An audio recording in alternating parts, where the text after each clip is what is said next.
नमस्कार मित्रांनो, सुस्वागतम. ठरलं तर या मालिकेच्या आजच्या भागामध्ये अगदी मनपूर्वक मी तुमचं स्वागत करते. तर आजच्या भागामध्ये आता सदाशिव मात्र ते बाहेर सोफ्यावर झोपलेला असतो आणि मैनावती हातामध्ये पेपर घेऊन आता त्यामधील एक ॲड वाचत असते आणि आता एकावर एक काय फ्री आहे हे प्रत्येक गोष्ट ती वाचत असताना परत आता तिचे हावभाव आहे तर ते मात्र अगदी सायलीला काही बघवत नाही. सायली मात्र आता तिच्याकडे बघतच असते. सायलीला खूप राग येतो आणि एकतर आता सोफ्यावर झोपल्यानंतर आता सोफ्यावरील पिलो वगैरे आहे तर त्या खाली फेकून दिलेल्या असतात आणि तेथे आता त्या सोफ्याच्या शेजारी मात्र आता यांनी तर खूप पसारा घालून ठेवलेला असतो. सायलीला मात्र इतका राग येतो, परंतु आता ही मैनावती एकावर एक आता फ्री असे जे ॲड आहे तर ते वाचत असते आणि म्हणते की अरे अरे काही कपड्यावर 50% सूट आहे. जसं जेव्हा आता ॲड ती वाचते आता ती तिच्यातच मग्न असते तेव्हा आता सायली रागाने थोडीशी पुढे येते आणि रागाने म्हणते की आई.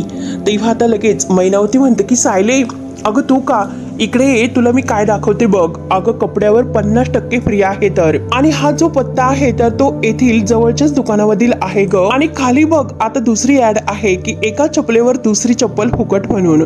सायलीला तर राग येतो परंतु तरी सुद्धा ती शांत असते. किंवा आता मैनावती खुश होत म्हणते की सायले अगं आहे की नाही डबल धमाका ऑफर. त्यावर आता सायली म्हणते की हे बघ आई मला तुझ्याशी थोडंसं बोलायचं आहे तर. तेव्हा मैनावती म्हणते की हो का, आणि पेपर बाजूला ठेवते आणि काय बोलायचं आहे बोल, बस खाली. त्यावर तर सायली विचारते की एक काम करू आपण स्टडी रूम मध्ये जाऊन बोलूयात का, कारण बाबा इथे झोपलेले आहे. तेव्हा आता मैनावती म्हणते की अगं पोरी हे बघ तुझे बाबा म्हातारे झाले त्यामुळे त्यांना कधी पण आणि कुठे पण झोप लागते. पण हे बघ अगं जरीही ते झोपले असले तरी सुद्धा सगळीकडे लक्ष असतं त्यांचं, त्यामुळे तू त्यांच्याकडे लक्ष देऊ नकोस. जे तुला बोलायचं आहे तर ते बोल लवकर. तू बसवर खाली नक्की तुला काय म्हणायचं आहे ते सांग. अगं सायली सांग. तेव्हा आता आपली ही सायली बघतच असते आता कसे हे मैनावतीला नक्की काय बोलू हे मात्र सायली आता मैनावतीकडे बघत विचार करते. शेवटी आता सायली खाली बसते आणि सायली आता विचारायला सुरुवात करते की तुम्ही त्या दिवशी काय म्हणत होतात. आणि त्याच वेळेस आता प्रिया तिच्या रूममधून बाहेर पडणार तोच लगेच आता सायली आणि मैनावती नक्की काय बोलतात हे बारीक कान देऊन ती ऐकण्याचा प्रयत्न करते आणि दरवाजातच उभी राहते. सायली मैनावतीला विचारत असते तुम्ही नक्की त्या दिवशी काय म्हणत होतात की लहान असताना मी चोऱ्या करायचे, मारामारे करायचे तर. त्यावर तर मैनावती म्हणते की हो अगं जे खरं आहे ना तेच सांगितलं आम्ही, आणि मी तर तुझ्या बाबांना सारखं हेच म्हणायचे की आपल्या ह्या धाकटीने म्हणजे तू डोक्याला सारखा ताप आणून ठेवलेला आहे तर. त्यावर तर सायली म्हणते की हे बघा परंतु जेव्हापासून मला हे सर्व आठवते तेव्हा मी कधीही असे नव्हते. म्हणजे कसे की आश्रमात असताना मी इतकी वाईट वागत होते तर मधुभाऊंनी मला तसे सांगितले सुद्धा असते, परंतु मधुभाऊ तर नेहमी माझं कौतुकच करायचे. तेव्हा आता प्रियाला लगेच दडपण येते. प्रियाला असं वाटतं की नक्की हे सायलीला या दोघांचा संशय आला की काय असं ती विचार करते. तेव्हा आता मैनावती सायलीचं हे बोलणं ऐकते आणि फक्त मान डोलावत असते. तर सायली आता पुढे म्हणते की हे बघ आई, आश्रमात असताना जेव्हा मी राहत होते तेव्हा मात्र कधीही कुणाला न विचारता कुणाच्याच वस्तूला मी हात वगैरे लावलेला नाही तर मग मी चोऱ्या कसं करत असतील बरं. तेव्हा आता मैनावती म्हणते की अगं बाळा हे बघ लहानपणी काही मुलं हे वात्रट असतात पण जसे ते समजूतदार होतात तशी शहाणी होतात तर. परंतु हे बघ तू शहाणं होण्याचं एक सुद्धा लक्षण दाखवलेलं नाही, आणि हे बघ जराही तुझ्यावरून नजर हटली तरी सुद्धा काहीतरी तांडव तू केला असे समज. कधीतरी झाडावरून अगदी चढून ढोपरस फोडून घे, कधीतरी शेजारच्या मुलाचा शर्ट फाडून टाकते, आणखीन काहीतरी कर, आणि कधीतरी तर कुणाच्या बाजारच्या पिशवीतून तू भाजी चोरायची आणि काय काय करायची सायली तुला काय सांगू. तेव्हा आता प्रिया हे सर्व ऐकत असते. आता हे सर्व ऐकून सायली विचारते की आई अगं पण तुम्ही मी इतक्या चोऱ्या वगैरे करत होते तर कधी माझ्यावर ओरडला का नाहीत, तेव्हा तुम्ही मला खरं वागायला का सांगितलं नाही. तर मैनावती म्हणते की अगं हे बघ सायली तुला अगदी प्रेमाने समजावलं, अगदी लाडाने समजावलं, अगं हे बघ मारून सांगितलं, झोडून सांगितलं, ओरडून ओरडून सांगितलं, परंतु तरी सुद्धा तू सुधारण्याचं नाव घेत नव्हती. अगदी डोहीजड झाली होती तू डोहीजड, आणि शेवटी आम्ही तुला विकलं असे मात्र आता मैनावती बोलून जाते. आता मैनावती विकलं असं म्हटल्यानंतर आता सदाशिव मुद्दाम अगदी जोरात ठसका लागण्याचं नाटक करतो जेणेकरून आता सायलीचं लक्ष आता सदाशिवकडे असेल, म्हणून तो आता जोरात अगदी ठसका लागण्याचं नाटक केल्यानंतर आता मैनावती विचारते की काय हो काय झालं, पाणी देऊ का. काहीने पाणी प्यायला देते आता सायली बघतच असते. तेव्हा सदाशिवराव सायलीकडे बघतो. तेव्हा मात्र आता लगेच मैनावती म्हणते की हो अहो ठीक आहे. आता सदाशिव खुणवत असतो. मैनावती म्हणते की अजूनपर्यंत ठीक आहे, काही प्रॉब्लेम नाही. आणि आता सदाशिवची ती पाठ थोपडत असते. आणि आता पाठ थोपडत असताना म्हणते की अगं ती टीना मीना रीना आहे ना, तर त्यांनी आठवण काढली असेल बहुतेक यांची. आणि कधी कधी असं होतं, हे बघा तुम्ही टेकून बसा बरं, काही झालेलं नाही. तेव्हा मात्र आता सायली तर विचारतच असते. सायली मात्र आता मैनावतीच्या त्या बोलण्याचा विचार करते की नक्की मी डोहीजड झाले म्हणून यांनी विकून टाकलं. आता विकणं असं म्हटलेले असते, परंतु सायलीने पुढचा शब्द ऐकलेला नसतो. सायली त्याच शब्दाचा अगदी विचार करत असते की नक्की मी डोहीजड झाले, मग आई नक्की पुढे काय म्हणाली असेल. पण तेव्हा मात्र मी नेमकं त्यावेळेस काय केलं असेल बरं. आता याचा बारीक विचार ती करते. तर प्रिया आता हे सर्व ऐकते आणि आता विचार करते की सायलीला इतक्या चौकशा का करायच्या आहेत, का ती त्यांना इतकी विचारपूस करत असेल.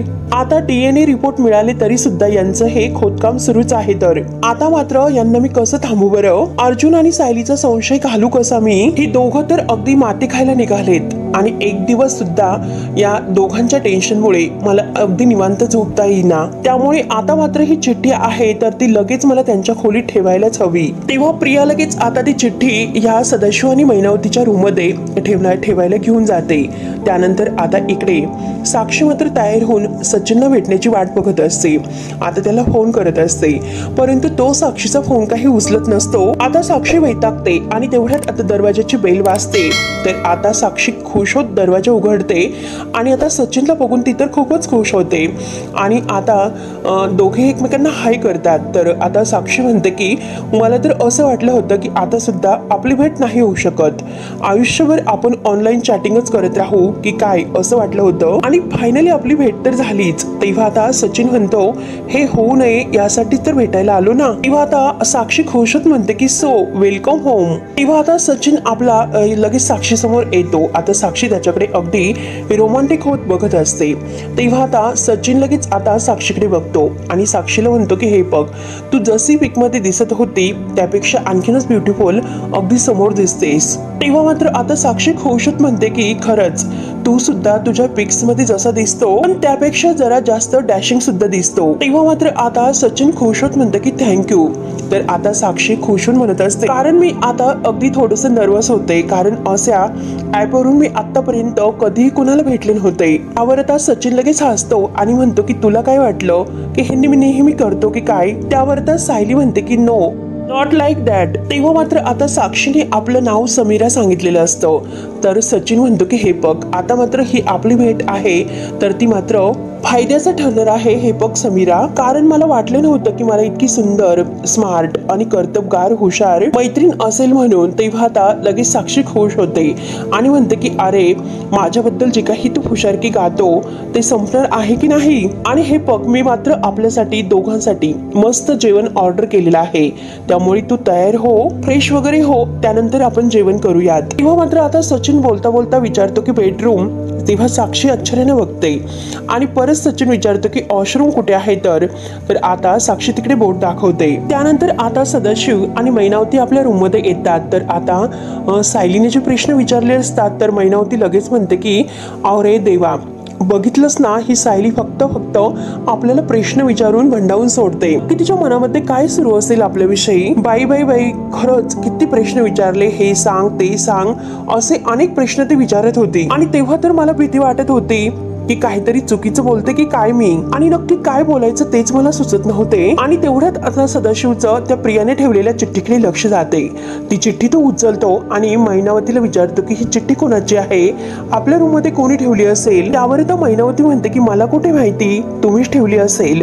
तर सदाशिवराव आता ती चिठ्ठी पूर्ण भरलेली असते. तेव्हा आता लगेच सदाशिव म्हणतो की मैने, अगं सायलीने लिहिलेली ही चिठ्ठी आहे तर आपल्यासाठी. तर मैनावती म्हणते की अहो मग वाचा, नक्की काय लिहिलं बरं तिने. तेव्हा आता सदाशिव चिठ्ठी वाचतो की आई बाबा, हे बघा, आपल्यात जे बोलणं झालेलं आहे ते आपल्या दोघांमध्येच असेल, ते कुणालाही कळायला नकोय. आणि गेल्या काही दिवसामध्ये आपल्या घरामध्ये तुमच्याकडून ज्या काही चुका घडलेल्या आहे त्यामुळे माझ्या घरातील लोक हे नाराज झालेले आहेत. त्यामुळे त्यांचा राग घालवण्यासाठी मी जे काही गोष्टी सांगत आहे तर त्या गोष्टी तुम्ही करा, असे मात्र आता ही प्रिया यामध्ये लिहिते. आणि सगळ्यात महत्वाची गोष्ट म्हणजे माझ्या घरातील लोकांचं मन नाराज झालेलं आहे, तर ती नाराजगी दूर करण्यासाठी बाहेर झाडांची जी काही जोपासना आहे तर ती व्यवस्थित करा. आणि हे करण्यासाठी मी तुम्हाला सांगितले, हे मात्र तुम्ही कुणालाही सांगू नका. त्यावर आता मैनावती खोशून म्हणते की अहो, हे तर चांगलं आहे. सायली आपल्याला जे सांगते ना, आपण सुद्धा अगदी तसंच करायचं, म्हणजे आपल्याला या घरातून कुठे जाण्याची गरजच लागणार नाही. त्यानंतर आता सायली पूर्णाईकडे येते आणि बरोबर आता त्या वेळेतच ती पूर्णाईला गोळ्या देते. अहो पूर्णाजी, गोळ्या घ्या, नाहीतर तुम्ही गोळ्या विसरून जाताल. ते तर आता लगेच पूर्णाजी गोळ्या वगैरे घेते आणि खुश होत सायलीला म्हणते की सायले, अगं इतक्या दिवस मी घराच्या बाहेर होते, परंतु तरी सुद्धा तू माझ्या गोळ्यांची जी वेळ आहे तर ती विसरलेली नाही. तर तेव्हा तर सायली हसते आणि सायली मात्र आता अगदी थोडीशी टेन्शन मध्येच असते, कारण तिला हे आई बाबांचं वागणं काही पटत नसते. आणि आता अर्जुन सर तर काही ऐकून घ्यायला तयारच नाही. नक्की आता मी काय करू याचा ती आता विचार करत असते. मग असं वाटतं की नक्की मी पूर्णाजीशी बोलू शकते, पूर्णाजीच आहे की माझं मन समजू शकतात. तेव्हा आता सायली दरवाजात उभी असते तर पूर्णाजी लगेच तिला आवाज देते की सायली, अगं जर तुझ्या मनात काहीतरी असेल तर बोलून टाक ना बाळा. आणि मन असं मोकळं केल्याने विचारांचा काही गुंता होत नसतो. त्यावर आता सायली पुन्हा पूर्णाई जवळ येते आणि पूर्णाईच्या जवळ ती बसते आणि म्हणते की हे बघा पूर्णाजी, डोक्यामध्ये इतका गुंता झालेला आहे विचारांचा की नक्की काय करू तेच काही कळत नाही. कधी कधी मला असं वाटतं की मी चुकते, परंतु कधी कधी मला असं वाटतं की मी स्वतःच ऐकायला हवं म्हणून. त्यावर आता पूर्णाई म्हणते की कशाबद्दल. त्यावर आता लगेच सायली म्हणते की पूर्णाजी, मनामध्ये इतकं काहीतरी विचित्र असतं की ते बोलून दाखवण्याची सुद्धा भीती वाटते. असं वाटतं की असा विचार करून मी जर चुकत असेल तर. त्यानंतर आता इकडे साक्षी सर्व जेवणाची तयारी करते.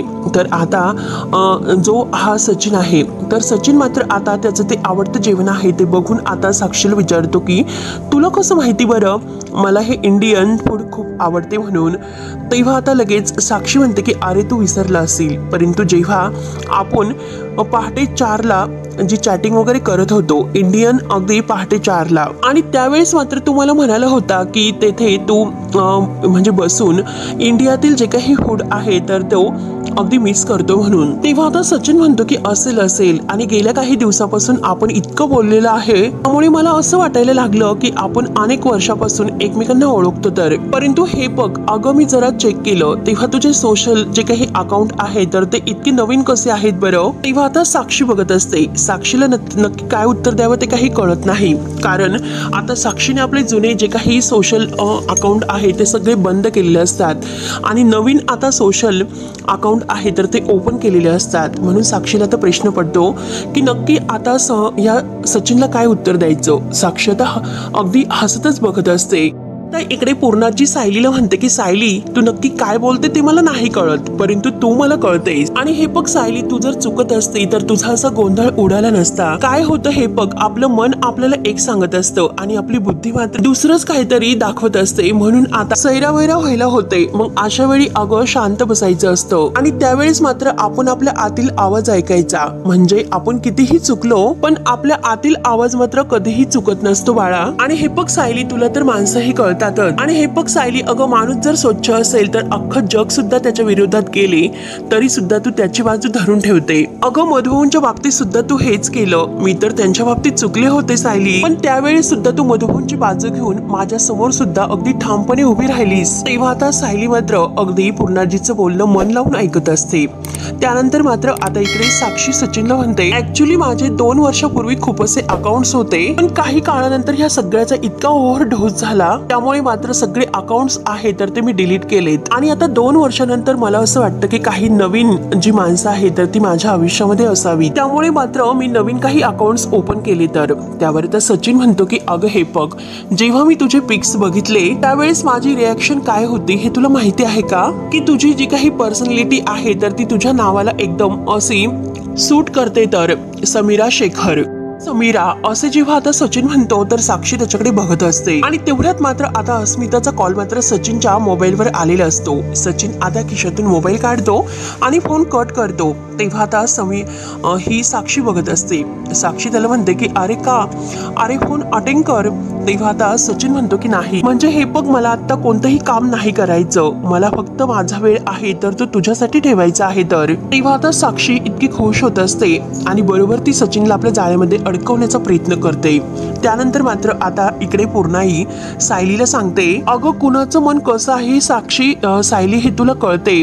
अगं महिपत शिखरे सुद्धा कसं आहे हे सुद्धा प्रतापला पहिल्यांदा तू सर्वात एक नंबर सांगितलं तर। आणि हे बघ तन्वीच्या बाबतीत तर बोलायला नकोच, कारण आमच्या डोळ्यावर अगदी नात्याची ही झापडं होती, पण तू मात्र अगदी ते तन्वीला ओळखून होतीस। त्यामुळे आता मी तुला सांगते की सायली हे बघ तू सुद्धा स्वतःच्या मनाचाच कौल घे, तुझ्या मनातील हा गुंता आहे ना तो लगेच सुटून जाईल। त्यावर आता पूर्णाजीचं बोलणं ऐकून सायलीचा चेहरा खुलतो। आता सायली खुश होत म्हणते की पूर्णाजी अहो तुमचं बोलणं ऐकूनच मला इतकं हलकं वाटतं आणि हे बघा पूर्णाजी थँक्यू। तेव्हा आता पूर्णाजी हसते आणि म्हणते की अगं बेडाबाई आजीला कोणी थँक्यू म्हणतं का ग? अगं हे बघ अस्वस्थ वाटलं तर पटकन आजीच्या कुशीत शिरायचं असतं, आजी तर असतेच त्यासाठीच। तेव्हा आता सायलीचा चेहरा आणखीनच खुलतो। त्यानंतर आता इकडे ही वेडी मैना होती आणि सदाशिव मात्र प्रियाने त्यांना ज्या कामाला लावलेलं आहे सायलीचं नाव सांगून तर त्या कामाची लगेच तयारी करतात। आता बगीच्यामध्ये बागेत येतात, बाहेर आता झाडांना पाणी वगैरे घालून आता ती कटिंग करण्याची जी काही कात्री आहे तर ती हातात घेते ही मैनावती आणि म्हणते की बघा हो किती मोठी कात्री आहे ही, कशासाठी वापरत असतील बरं? त्यावर आता सदाशिव म्हणतो की अगं असेल कशा तरी काहीतरी कापण्याची। तेवढ्यात प्रिया आता ह्या दोघांना बघते आणि त्यांच्याकडे येते। तेव्हा आता प्रिया त्यांच्याकडे बघून आता खुश होत म्हणते की अरे देवा, म्हणजे या भिकाऱ्यांना थोडीशी तरी अक्कल आली तर, कारण मी चिठ्ठीमध्ये लिहिलं होतं हे तर लगेच तसं वागायला सुद्धा लागलेत, म्हणून प्रिया आता खुश होते। परंतु आता हे यांचं हे जे काम सुरू आहे तर ते बघायला मात्र सगळे सुभेदार इथे असायलाच हवेत, कारण यांच्यामध्ये आणि सायलीमध्ये काहीतरी कोणती कामाची एक गोष्ट साम्य आहे तर, आणि त्यांनी हे बघायलाच हवे। तेव्हा आता प्रिया मुद्दाम लगेच ओरडण्याचं नाटक करते आणि म्हणते की ओ हे काय करतात तुम्ही, विमल विमल लवकर बाहेर ये, आई बाबा सगळेजण लवकर बाहेर या। तेव्हा आता सदाशिव ओरडत असतो, तुला दिसत नाही का झाडांना पाणी घालतो ते? आणि तेवढ्यात मात्र आता पूर्णाजीच्या आणि सायलीच्या कानावर सुद्धा हे शब्द पडतात, प्रियाचा आवाज ऐकू येतो। तेव्हा मैनावती प्रियावर ओरडते की अगं एक कशाला इतकी बोंबलते, झाडांना पाणी घातलेली माणसं तू अजूनपर्यंत बघितली नव्हती का? त्यावर तर पूर्णाजीच्या कानावर हा आवाज ऐकल्यानंतर पूर्णाजी सायलीला विचारते की कोण आहे की इतक्या मोठ्याने ओरडतात म्हणून, नक्की हा तन्वीचा आवाज वाटतो। तेव्हा आता सायली म्हणते की हे बघा पूर्णाजी तुम्ही बसा, कोण आहे मी बघून येते। तेव्हा मात्र आता सायली धावत जाते आणि परत मागे येऊन पूर्णाजीला घट्ट असे मिठी मारून तिचा गोड पापा घेते। पूर्णाजीला सुद्धा खूप छान वाटतं आणि सायलीला सुद्धा, आणि परत सायली धावतच बाहेर येते।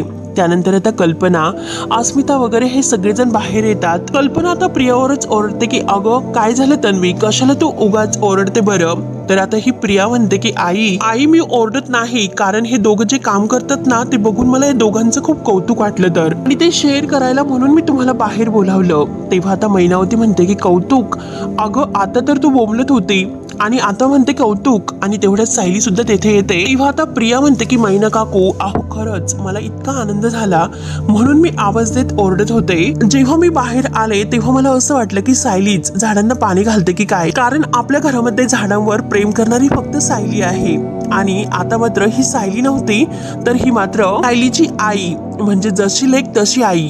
तेव्हा आता कल्पना खुश होत मैनावतीला म्हणते की आमची सायली तर अगदी निसर्ग वेडीप्रेमी आहे, कारण ही जी फुलं वगैरे आहे ना ती सर्व सायलीने लावलेली आहे तर। तेव्हा आता सायली ही त्यांना सांगत असते की आश्रमात जेव्हा मी होते तेव्हा मात्र बागेची काळजी तर मीच घेत होते आणि इथे सुद्धा मीच घेते, तुम्हाला सुद्धा झाडं आवडतात का? तेव्हा आता सदाशिव म्हणतो की हो आम्हाला झाडं तर खूप आवडतात, आणि हे बघ माझ्या दुकानासमोर झाडच नव्हती म्हणून मी काही एका कोपऱ्यात अमरवेल लावला होता, आणि आता जरा तू बाजूला ठेवलेला नाही, आणि आठवते ना ग तुला, असं मैनावतीला विचारतो। तर मैनावती म्हणते की हो मी सुद्धा तुळस लावली होती मी, परंतु आता डोक्याला वगैरे हात लावते आणि ती काय झाली आता माहिती नाही, आणि ती तुळस आहे ना ती बिचारी सुकून गेली तर, आणि हो की नाही हो ती गुलाबाची टपोरी टपोरी फुलं असतात ना, ती मला खूप आवडतात, भारी आवडतात. आणि इथे कुठे दिसत नाही, बघितली का तुम्ही कुठे? आणि ती कुठे आहे ती फुलं? आणि समोर तिला आता गुलाबाची फुलं दिसतात. आता लगेच धावत येते आणि म्हणते की ती कधी घेते असं मला झालं होतं, म्हणून अगदी घाईने येते आणि जोरजोराने आता ते फूल तोडते. सायली धावत येते की आई आई करत. तर आता मैनावतीने थोडंसं चुकीचं वागणं दाखवलेलं असतं. हे बघून प्रिया लगेच आता चेहरा वाकडा करते. मैनावती फुल हातात घेते आणि म्हणते की छान वास आहे ग, त्याचा वास वगैरे घेते. सायली आता बघतच असते. आता मैनावती म्हणते की अगं हा गुलाबाचं फुल आहे ना, ते केसात माळते मी, तू माळणार का? नाहीतर मी तुझ्या सासूबाईंना देते, म्हणून दुसरं फुल तोडायला जाते. तर सायली म्हणते की नको आई, अजिबात नको. मैनावती विचारते की काय ग, काय झाले? सायली म्हणते की अगोदरच एक फूल तू ओरवडून काढलेलं आहे तर, आणि ते फूल ओरवडताना तू बाजूच्या जे काही कळ्या पानं आहेत तर ते सुद्धा अगदी ओरवडून टाकले तर, मग तुला ते दिसलं नाही का? तेव्हा मैनावती म्हणते की अगं सायले, हे बघ, हे फूल तर तोडण्यासाठीच असतात. तेव्हा आता सायली म्हणते की अशा पद्धतीने आई, हे बघ आई, पाना फुलांना सुद्धा जीव असतो, त्यांच्याशी इतकं क्रूर कसं वागू शकतं? तेव्हा आता सदाशिव म्हणतो की सायले, अगं नको इतकं बाऊ करू, झाडा फुलांचा काही इतका विचार करते? अगं ती आज तोडली तर उद्या उगवतात. आणि तुला माहिती आहे का, माझ्या घराच्या मागे एक खूप मोठं लाल फुलाचं झाड होतं, परंतु मैनावती मात्र अगदी सकाळी जायची आणि अगदी खेचून तोडून झाडांच्या ते फुलं घेऊन यायची. परंतु दुसऱ्या दिवशी जर बघितलं तर मात्र झाड हे अगदी फुलांनी बहरलेलं असायचं. तेव्हा आता मैनावती म्हणते की हे फुल आहे तर ते माझ्या केसामध्ये माळायला अगदी पिन लागेल, म्हणून मी माझ्या रूममध्ये जाते आणि केसामध्ये हे फुल माळते. आता सदाशिव म्हणतो की थांब, अगं मी येतो, नाहीतर तू पडशील. म्हणून मैनावती आणि सदाशिव अगदी वेड्यासारखं करत आतमध्ये निघून जातात. तेव्हा आता सायलीला आपलं ते झाड बघून खूप वाईट वाटतं. तिथे झाडाच्या कुंडीजवळच बसते. तेव्हा आता अस्मिता तिच्या जवळ येते आणि म्हणते की जाऊन दे, हे बघ तू परत ते झाड आहे ना, छान कटिंग वगैरे कर आणि मस्त पुन्हा ते बहरेल. त्यावर आता कल्पना म्हणते की सायली आणि अस्मिता चला बरं आतमध्ये चला.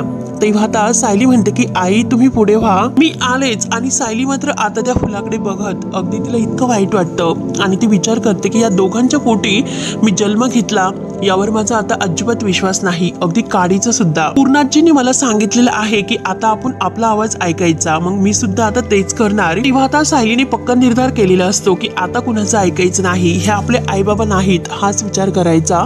म्हणून मित्रांनो हा भाग येथे संपतो. पुढील भागामध्ये अर्जुन आणि सायली रूम मध्ये असतात, त्यांचं काहीतरी आता डिस्कशन सुरू असतं. त्यावर आता अर्जुन म्हणतो की हे बघ, सोल्युशन अगदी सोपं आहे. अगोदर त्या चौरेला भेटायचं, तेव्हा त्याला काही प्रश्न विचारायची आणि जेव्हा घोडे सापडेल तर त्याला सुद्धा सेम तीच प्रश्न विचारायची. आणि जर ते दोघं खोटं बोलत असतील तर त्या दोघांची उत्तर कधीच मॅच होणार नाही. तर तेव्हा मात्र आता सायली तिच्या लहानपणीचा एक फ्रॉक सदाशिवला दाखवते आणि म्हणते की हा फ्रॉक बघा, कारण आमच्या लहानपणी फ्रॉक तर तुम्ही शिवायचे ना. तेव्हा आता सदाशिव म्हणतो की हो मीच शिवलेला आहे. तर तेव्हा आता त्यानंतर सायली मैनावतीकडे येते आणि मैनावतीला विचारते की आई तू तर असे म्हणाले होते की जो फ्रॉक आहे तर तो बाबांनी शिवला नव्हता. तर बाबा म्हणतात की तो फ्रॉक मीच शिवला होता. मग तुमच्या दोघांची वेगवेगळी असे उत्तरे का आहेत आणि तुम्ही सगळ्याच बाबतीत मला वेगवेगळी अगदी उत्तरे सांगतात. बाबा तर असं म्हणाले मी जेव्हा हरवले तेव्हा माझा 7वा वाढदिवस साजरा झाला होता. आणि आई तू तर असं म्हणाली की मी 5 वर्षाची असताना हरवले म्हणून. तेव्हा मात्र सायलीच्या ह्या प्रश्नाने मात्र आता मैनावती आणि सदाशिव मात्र टेन्शन मध्ये येतात. आता बरोबर ते अडकतात. तेव्हा मित्रांनो आता पुढे काय होईल हे बघण्यासाठी आपल्या चॅनलला नक्की तुम्ही सबस्क्राईब करत राहा. धन्यवाद.